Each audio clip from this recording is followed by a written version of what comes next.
சேலம் மாவட்டத்தில் உள்ள பேளூரில் அமைந்துள்ள தான்தோன்றீஸ்வரர் கோவில் மிக பழமையும் பெருமையும் கொண்ட ஒரு சிவன் கோவில் ஆகும். இந்த கோவில் மனிதர்கள் கட்டாமல் தானாகவே தோன்றிய சுயம்பு சிவலிங்கத்தால் சிறப்பு பெற்றது. முன்னொரு காலத்தில் மாணிக்கம் செட்டியார் என்ற வியாபாரி மிளகு மூட்டைகளுடன் வியாபாரம் செய்வதற்காக பயணம் செய்து கொண்டிருந்தார். ஒரு காடு வழியாக சென்று கொண்டிருந்த போது ஓய்வெடுக்க ஒரு இடத்தில் அமர்ந்தார். அப்போது சுண்டைக்காயை ஒரு கல்லில் நசுக்கும் போது அந்த கல்லில் இருந்து கல்லடிப்பட்டு தலைவலிக்குது, உன் மிளகை அரைத்து தூவி பற்று என்ற மனித குரல் கேட்டது. இதை கேட்டு பயந்த செட்டியார், நான் மிளகு அல்ல உளுந்துதான் எடுத்துச் சென்றேன் என்று பொய் சொன்னார். அதன் பிறகு வியாபாரம் செய்ய சென்ற இடத்தில் அவர் கொண்ட மிளகு மூட்டைகள் அனைத்தும் உளுந்தாக மாறியிருந்தது. அதனால் திகைத்த செட்டியார் திரும்ப அந்த இடத்திற்கு சென்று உண்மையை கூறி கல்லில் விழுந்த சுண்டைக்காயில் இருந்து பெறப்பட்ட அறிவுரையை பின்பற்றி அதேபோல் மிளகை அரைத்து அந்த கல்லில் தூவினார்.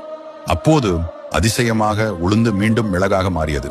இதை ஒரு தெய்வீக அறிகுறியாக நினைத்த செட்டியார் அந்த இடத்தில் சிவபெருமான் தானாகவே லிங்க ரூபமாக தோன்றியிருப்பதை உணர்ந்து அங்கே சிவனுக்காக ஒரு ஆலயம் கட்டினார். இந்த கோவிலில் சிவபெருமான் தான்தோன்றீஸ்வரர் என்ற பெயரில் அருள் பாலிக்கிறார். அவரது துணைவியாக அம்மனாக சக்திகிரீஸ்வரி அமைந்திருக்கிறார். இந்த கோவிலில் சூரியனின் கதிர்கள் தான்தோன்றீஸ்வரர் மீது விழுவது சிறப்பாக கூறப்படுகிறது. மா, பலா மற்றும் இலுப்பை ஆகிய 3 வகை மரங்கள் ஒன்று சேர்ந்த மரம் இந்த கோவிலின் தலவிருட்சமாக உள்ளது. இது மிக அபூர்வமானது.